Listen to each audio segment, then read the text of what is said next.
할렐루야. 우리 사랑하는 성도 여러분, 오늘 이 밤도 은혜 받을 자리에 오신 우리 모든 성도님들을 축복하고 또 환영합니다.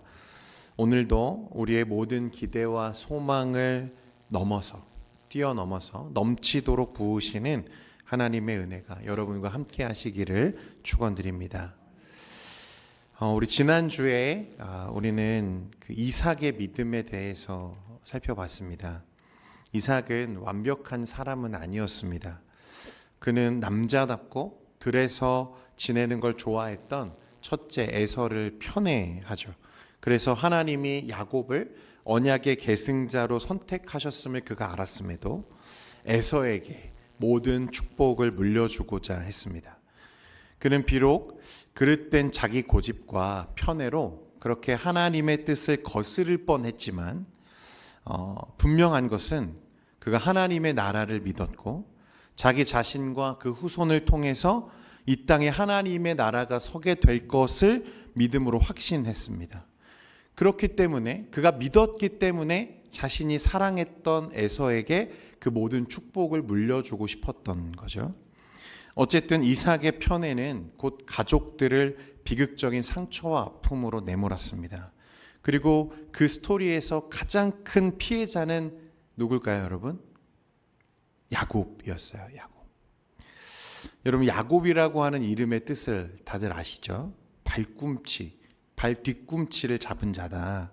이 말은 곧 속이는 자, 속여서 빼앗는 자라는 의미를 가진 이름입니다. 그리고 실제로 그는 그 이름처럼 살았어요.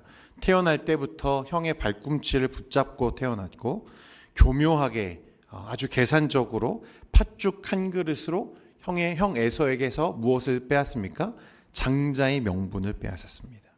그리고 마지막에는 종국에는 눈먼 아버지를 속여서 형에게 가야 할, 원래는 자기 겁니다만 형에게 가야 할 축복을 그가 가로채죠. 그래서 한편으로 보면 야곱은 참 욕심이 많고 교활한 사람이다, 그렇게 생각할 수 있습니다. 여러분, 그게 그의 타고난 성품이기도 합니다. 그건 사실이죠. 하지만 여러분, 좀 다르게 생각해 본다면 야곱이 그렇게 살아야만 했던 환경도 한 몫을 했다는 거예요. 그가 타고난 기질도 한 몫을 했지만 그가 그렇게 살아야만 했던 환경도 거기에 영향을 미쳤다고 생각이 되어집니다. 그러니까 그렇게 악착같이 빼앗지 않으면 아무것도 가질 수 없고 아무것도 증명해낼 수 없는 인생으로 남아야 했던 그런 상황적인 이유가 분명히 야곱에게 지금 있는 거죠. 그래서 야곱은 아버지 이삭의 편애에 철저한 희생자였어요.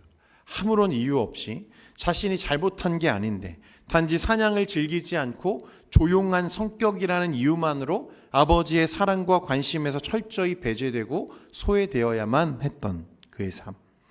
형 에서는 아버지의 든든한 사랑과 인정을 듬뿍 받으며 당당하게 자란 반면에 그는 늘 그늘에 가려져서 아버지의 관심을 구걸하고 그렇게 결핍된 삶으로 자라났던 이 인생이었다는 거예요. 그래서 그는 어떤 생각을 할 수밖에 없냐면 내 인생은 내가 스스로 쟁취하지 않으면 아무도 날 책임져 주지 않는구나. 내 아버지조차도 나를 돕지 않고 사랑하지 않는구나. 내가 내 살 길을 악착같이 만들어야만 내가 무언가 얻을 수 있고 증명해낼 수 있겠구나. 그런 삶이었다는 거예요. 여러분, 저도 위로 누나가 하나 있습니다. 어렸을 때 생각해보면 누나가 저보다 공부를 좀 잘했습니다. 사실은 좀 잘한 게 아니라 훨씬 잘했습니다. 그래서 저는 집에서 공부로 칭찬을 받아본 기억이 별로 없습니다. 그래서 저는 어렸을 때 어떤 생각이 있었냐면 부모님이 누나를 더 사랑하시는 줄 알았어요. 이게 나중에는 그게 사실이 아니라는 것을 물론 알게 됐습니다. 이제는 그걸 알죠. 그런데 그때는 그런 자격지심과 열등감이 저에게 있었던 것 같아요. 그래서 부모님이 괜히 누나에게 뭔가 저 잘해주면 누나만 편애하는 것 같고 누나만 사랑하는 것 같고 그런 마음들이, 삐딱한 마음들이 저에게 있었습니다. 제가 청소년 시기에 예수님을 인격적으로 만나고 저희 가정을 하나님이 은혜로 만져주시지 않았더라면 지금처럼 화목한 가정이 되지 못했을 수도 있겠다, 그런 생각을 지금도 합니다. 그러니까 여러분, 저의 이 작은 오해와 자격지심도요, 회복하는데 꽤 오랜 시간이 걸렸습니다. 내가 그리스도 안에서 내 진실된 자아를 발견하게 되기까지 참 많은 우여곡절이 있었어요. 저도 그런데 여러분, 오해가 아니라 실제로, 그리고 아주 노골적으로 아버지의 사랑에서 늘 배제되고 또 외면받아야 했던 야곱의 상처는 얼마나 깊었겠냐는 거예요. 그러니까 야곱이 형과 아버지를 속여가면서까지 축복을 가로채고 움켜쥐려고 했던 것은 단순한 탐욕 때문은 아니었겠다는 생각이 든다는 것입니다. 사랑받지 못한 자의 어쩌면 본능과도 같고 스스로를 증명하기 위한 서글픈 몸부림이었을 수도 있겠다, 그런 생각이 들어요. 그렇게 속여서라도 빼앗고 빼앗아서라도 가져야만 했던 야곱의 인생, 그러면 그의 인생은 그러면 남의 것을 속여 빼앗음으로 인해 그럼 형통한 삶이 되었는가? 여러분, 말씀을 쭉 보면 우리가 잘 알지만 그렇지 않았다는 거예요. 그의 인생이 얼마나 고달프고 얼마나 고단했는지 모릅니다. 우리가 그 이야기들을 조금 살펴볼 텐데, 혹시 여러분의 인생을 살아오던 가운데 여러분 안에 아직 해결되지 않은 그런 열등감과 자격지심과 상처가 있다면, 오늘 나를 만져가시는, 나를 빚어가시는 그 하나님의 은혜, 이 야곱의 인생을 빚어가시는 그 하나님을 보면서 여러분 위로받는 시간 되시기를 축원드립니다. 먼저 야곱은요, 우리가 잘 아는 것처럼 형 에서로부터 팥죽 한 그릇으로 장자의 명분을 샀습니다. 형이 얼마나 경솔한 사람인지를 이 야곱이 잘 아는 거죠. 그래서 에서가 들에 나가서 사냥하는 동안에 야곱은 집에서 무엇을 만들죠? 팥죽을 만들기 시작해요. 그래서 에서가 돌아올 즈음에 맞춰서 지금 그렇게 하고 있는 거예요. 다분히 의도적이고 계산적인 행동입니다. 형이 배가 고파서 올 텐데 그러면 물불 안 가리고 내 요구를 다 들어줄 거라는 것을 그가 지금 알고 있는 거예요. 그래서 형이 돌아와서 나에게 팥죽을 좀 달라고 요청했을 때 그가 무엇을 달라고 요청합니까? 장자의 명분을 나에게 달라. 여러분, 평소라면 절대 그러지 않았을 텐데 이 경솔한 에서는 야, 지금 배고파 죽겠는데 장자의 명분이 무슨 대수냐, 그래 너 가져라, 이렇게 말하고 팥죽과 바꾸었습니다. 이게 그렇게 큰 불신앙인지 그는 알지 못했던 거죠. 그렇게 장자의 명분을 얻었어요. 자, 이제 장자의 명분을 얻었잖아요. 그러면 아버지 이삭이 자신을 봐주었을까요? 안 봐줬을까요? 그는 왜 장자의 명분이 필요했겠어요? 늘 아버지가 첫째 에서만 사랑하니까 그 장자의 명분이 나에게 있으면 아버지가 날 좀 봐주지 않을까? 그런 마음 아니었겠습니까?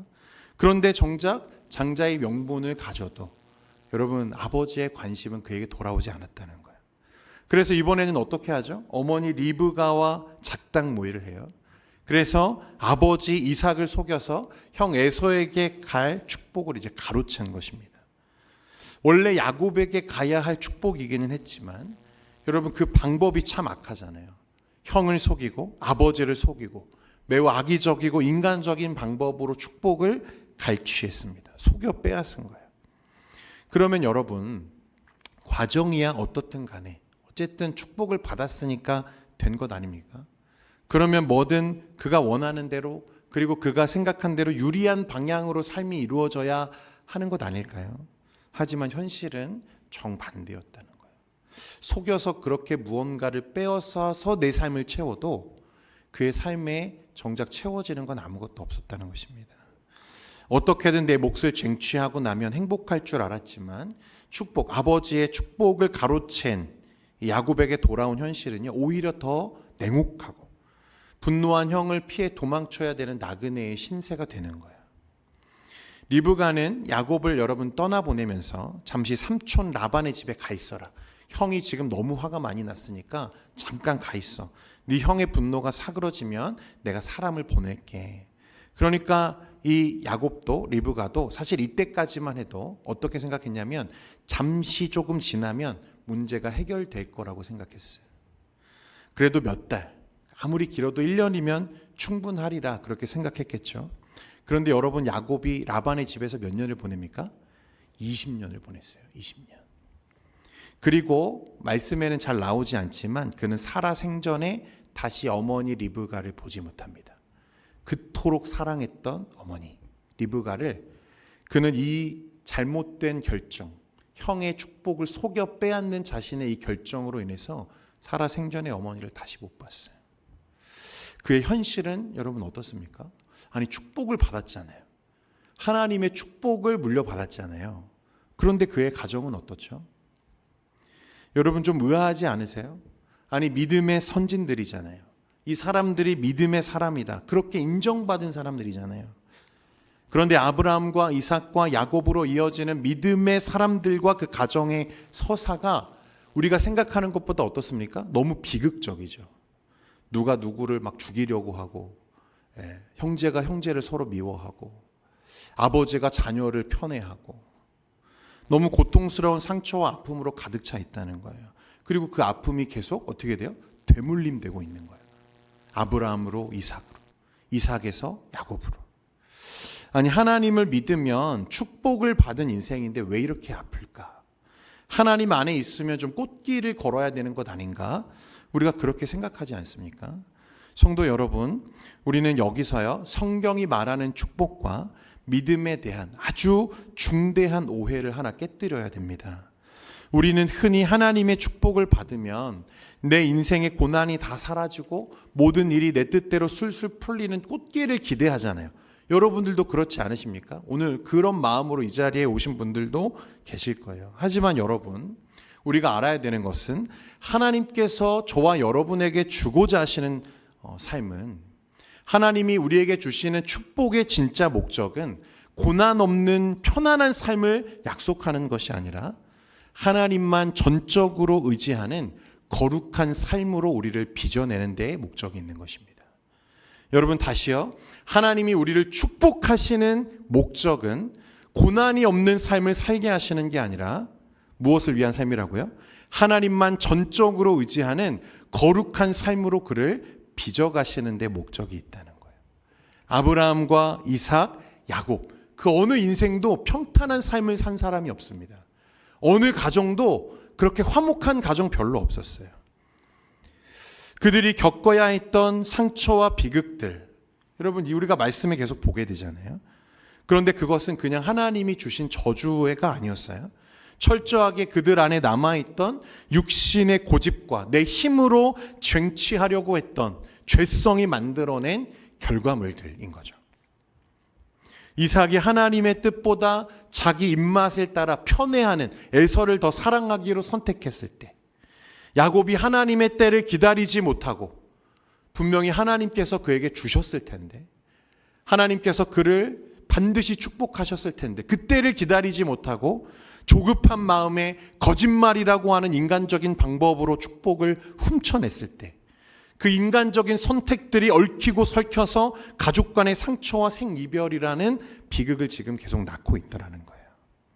그런데 참 놀라운 것은요, 하나님께서 그 아픔과 험악한 세월을 도구처럼 사용하셔서 그들의 인생을 깨뜨리시고 자아를 깨뜨리시고 그들을 거룩한 삶으로 조금씩 빚어가고 계셨다는 사실입니다. 사랑하는 성도 여러분, 우리에게도 그런 시간들이 필요한 거죠. 우리가 깨어지는 그런 순간들, 왜 나는 이렇게 예배를 잘 드리고 예수를 잘 믿는 것 같은데 왜 나는 이렇게 잘 안 되지? 왜 우리 가정은 더 행복하지 않지? 왜 내 삶은 이렇게 뭐가 없는 것 같지? 여러분, 그 모든 시간이 저와 여러분을 거룩한 형상으로 빚어가시는 하나님의 인도하시는 시간인 줄 믿으시기를 바랍니다. 여러분, 창세기 28장에 보면요, 야곱이 이제 형을 피해서 광야로 피난을 가죠. 그리고 해가 졌어요. 그리고 그 광야 한 구석에서 무엇을 베고 잠을 청합니까? 돌베개를 베고 자죠. 여러분, 하필 왜 딱딱한 돌베개를 머리맡에 두었을까요? 편하게 자려고 했을까요? 편하게 자려고 하면 뭘 베고 자야 됩니까? 옷가지나 푹신한 걸 베고 잤겠죠. 그런데 왜 돌을 베고 잤을까? 위험하다는 거예요. 야생 동물이나 강도가 나를 상하게 하려면 어떻게 하려는 거예요? 그걸로 맞서 싸우려는 거예요. 그러니까 지금 그의 자리는 위험한, 그리고 위태롭고 외롭고 두려움이 짙게 깔린 밤이었다는 소리입니다. 그리고 그곳에서 누구를 만나죠? 드디어 하나님을 만나요. 창세기 28장 15절 말씀에 보면요, 이렇게 말씀합니다. 같이 읽겠습니다. 시작. 내가 너와 함께 있어 내가 어디로 가든지 너를 지키며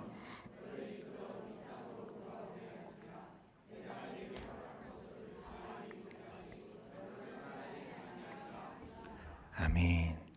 여러분, 이곳이 그 유명한 베델이죠. 베델. 하나님은 야곱의 인생에서 가장 외롭고 가장 어둡고 가장 두려운 순간에 찾아오세요. 그리고 광야 한 구석에서 야곱을 만나 주시죠. 그 베델에서부터 무엇이 시작되냐면요, 야곱과 하나님의 동행이 이제 시작되는 거예요. 이전까지는 내 힘으로 살려고 하고 내가 어떻게든 이루려고 했던 그 야곱의 인생의 변화의 시작이 이 베델에서부터 시작되는 거죠. 여러분, 우리 인생에 광야가 있는 이유가 여기에 있는 것입니다. 하나님께서 우리를 어디로 인도해 가세요? 광야로 인도해 가세요. 우리는 선뜻 왜 내가 광야에 있지? 이해가 안 될 때가 있습니다. 그런데 그곳에서 우리는 무엇을 만나요? 하나님의 만져주심을 만나게 되는 것입니다. 광야가 있는 이유죠. 그리고 나서 이제 야곱이 어디로 가게 되냐면 삼촌 라반의 집에 가게 되죠. 여러분, 라반은 어떤 사람입니까?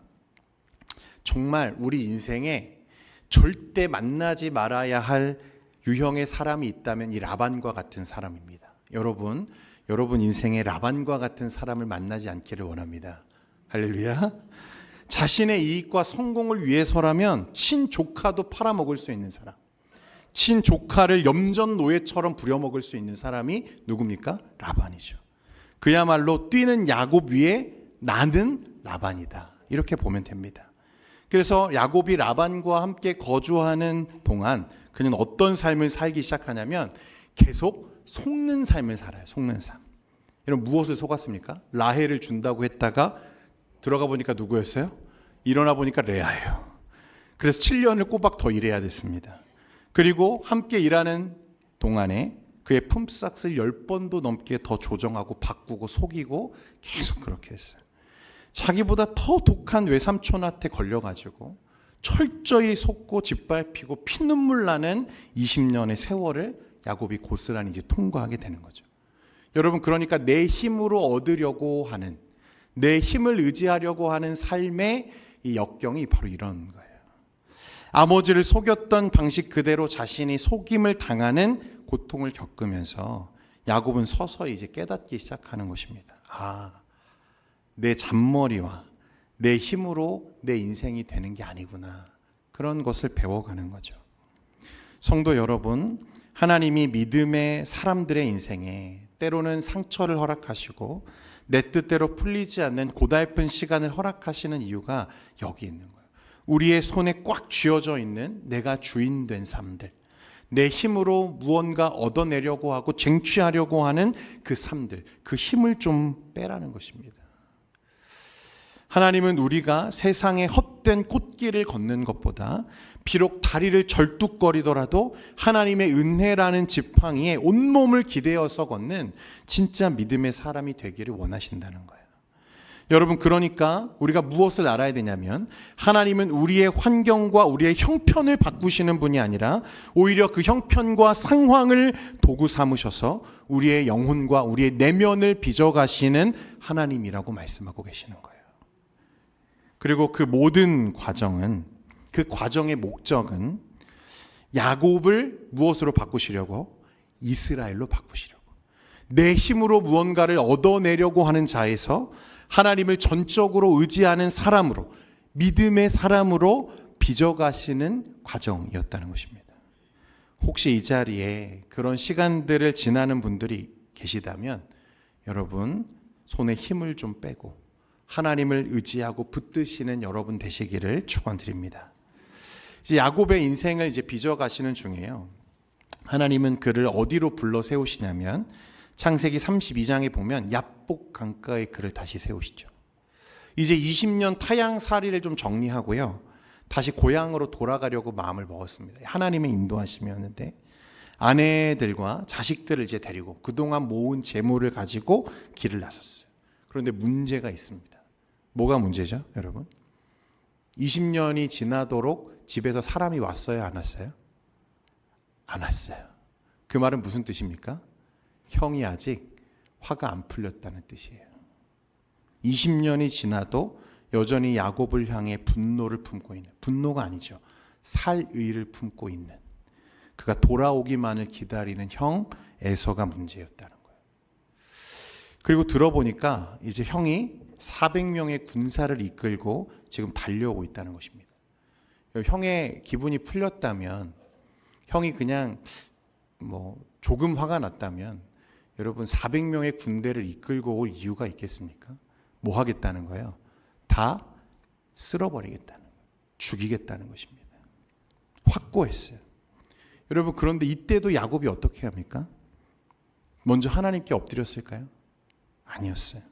철저하게 자기의 잔머리를 믿고 굴리기 시작합니다. 그래서 이제 자녀들을 끌고 가잖아요. 아내와 무리를 끌고 가는데 누구를 먼저 앞세워 보내죠? 자녀들을, 그리고 아내를 먼저 앞세워 보냅니다.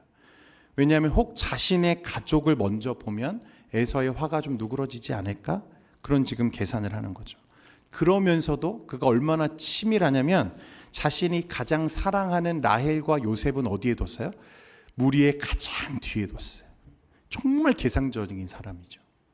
그리고 형의 마음을 달래려고 앞서서 무엇을 보냅니까? 어마어마한 양의 예물을 먼저 막 보내요. 뇌물이죠, 뇌물. 동원할 수 있는 모든 수단들, 인간적인 방법을 다 동원하는 거예요. 그런데도 형의 분노가 사그러들지 않는 거죠. 그래서 그는 야복 강가에서 자녀들과 가족들을 먼저 건너가게 하고 강을 건너지 않은 채 발을 동동 구르며 잠을 못 이루고 있는 것입니다. 그 절망의 밤에 누가 또 다시 찾아오시죠? 하나님께서 찾아오시는 거예요. 그리고 밤이 새도록 야곱과 여러분이 아시는 것처럼 씨름을 하기 시작해요. 야곱은 거기서도 어떻게든지 자기 힘으로 위기를 좀 돌파해 보려고 축복을 얻어내려고 억척스럽게 그를 붙잡고 늘어지기 시작합니다. 여전히 뭐 하고 있는 거예요? 손에 힘을 안 푸는 거예요. 절대로 안 놔주는 거죠. 그래서 하나님이 마침내 그에게 손을 대세요. 창세기 32장 25절입니다. 같이 읽겠습니다. 시작. 자기가 야곱을 이기지 못함을 보고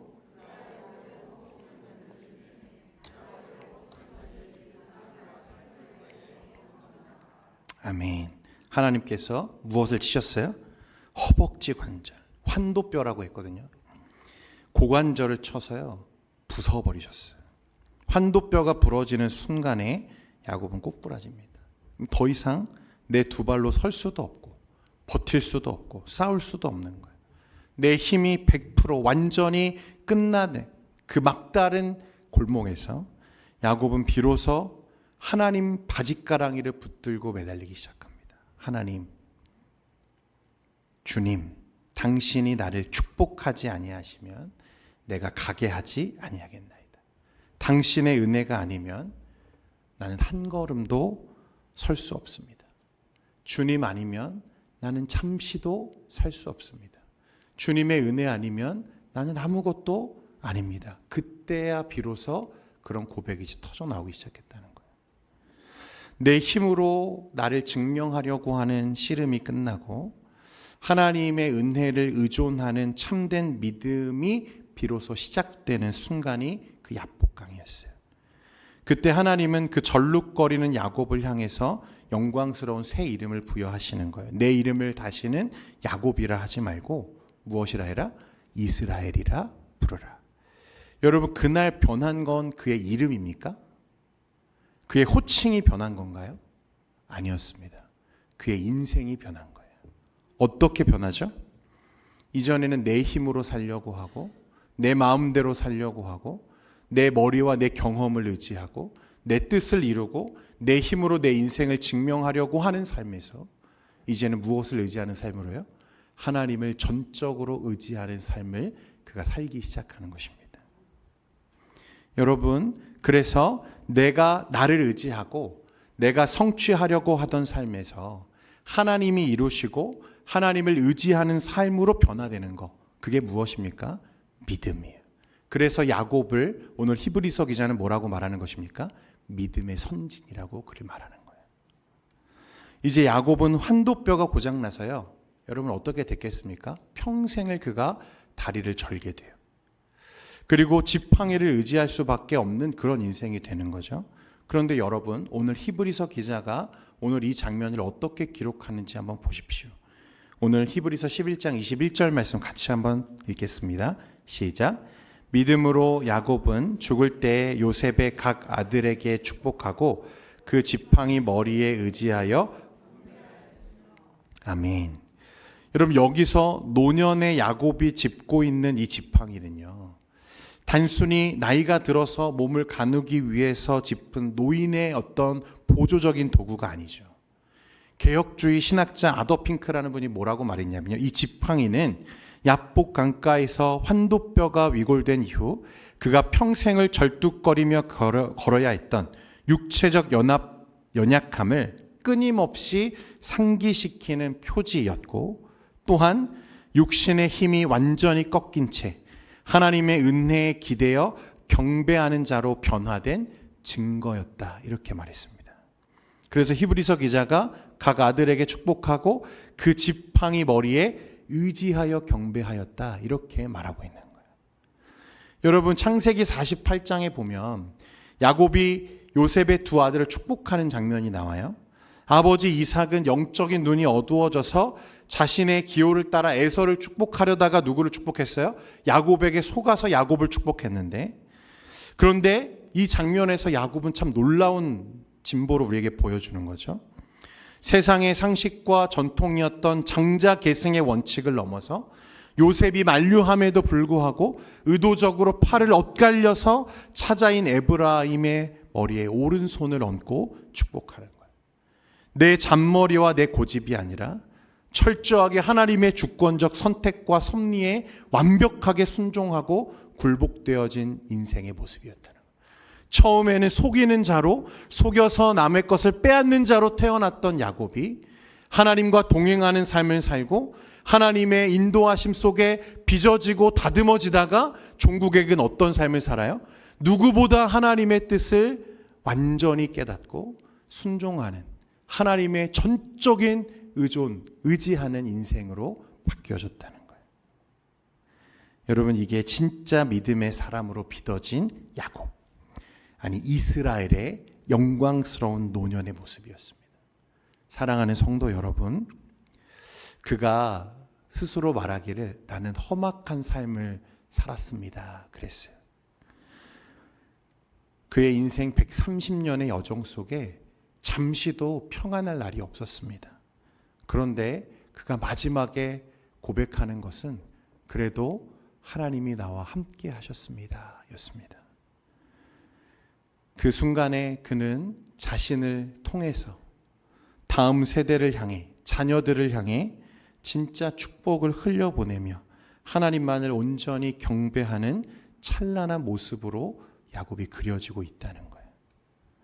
사랑하는 성도 여러분, 하나님은 저와 여러분이 그렇게 하나님을 의지하기를 원하세요. 믿으십니까? 내가 이루는 삶이 아니라 이루시는 하나님을 의지하며 사는 것, 그것이 가장 복되고 가장 거룩한 삶이라는 것을 우리는 알아야 돼요. 여러분 이제 말씀을 맺겠습니다. 지금 여러분의 두 손에 무엇이 꽉 쥐어져 있지 않은지 오늘 이 말씀을 통해서 좀 점검해 보시기를 바랍니다. 불안한 현실 때문에, 내 가정과 내 앞가림을 스스로 책임져야 한다는 두려움 때문에 여전히 야복강 이전의 야곱처럼 내 지혜, 내 능력, 내 어떤 물질들을 부여잡고 그렇게 영혼과 육신을 소진하고 있지는 않은지 여러분 돌아보셔야 돼요. 그렇다면 여러분 오늘 이 밤이 하나님의 은혜를 경험케 되어지는 그런 시간이 되어지기를 축원드립니다. 우리의 피곤하고 악착 같은 그런 고단한 손을 조금 펴야 돼요. 그리고 이제는 하나님의 좀 바짓가랑이를 좀 붙잡기를 원합니다. 하나님 아니면 전 안 됩니다. 하나님 아니면 난 아무것도 아닙니다. 하나님이 없으면 난 살 수가 없습니다. 하나님, 야곱이 그 지팡이 머리에 의지하여 하나님을 경배하는 삶을 살았던 것처럼 나도 하나님 의지하기를 원합니다. 오늘 이 시간에 평생을 악착같이 쟁취하던 우리의 삶이 조금 끝나고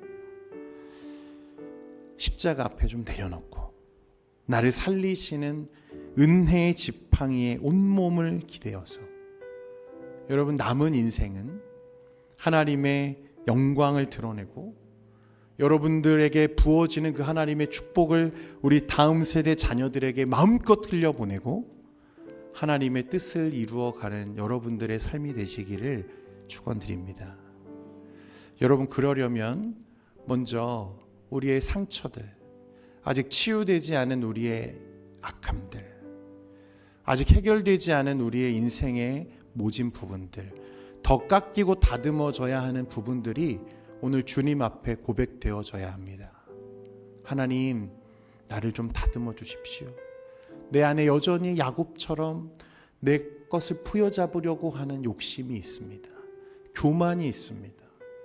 하나님, 상처가 있습니다. 두려워서 놓지 못했습니다. 하나님, 용서하지 못했습니다. 하나님, 이거 놓으면 내 인생이 끝날 것 같아서 차마 내려놓지 못했습니다. 그게 자녀일 수도 있고요, 재물일 수도 있고요, 내 자존심일 수도 있습니다.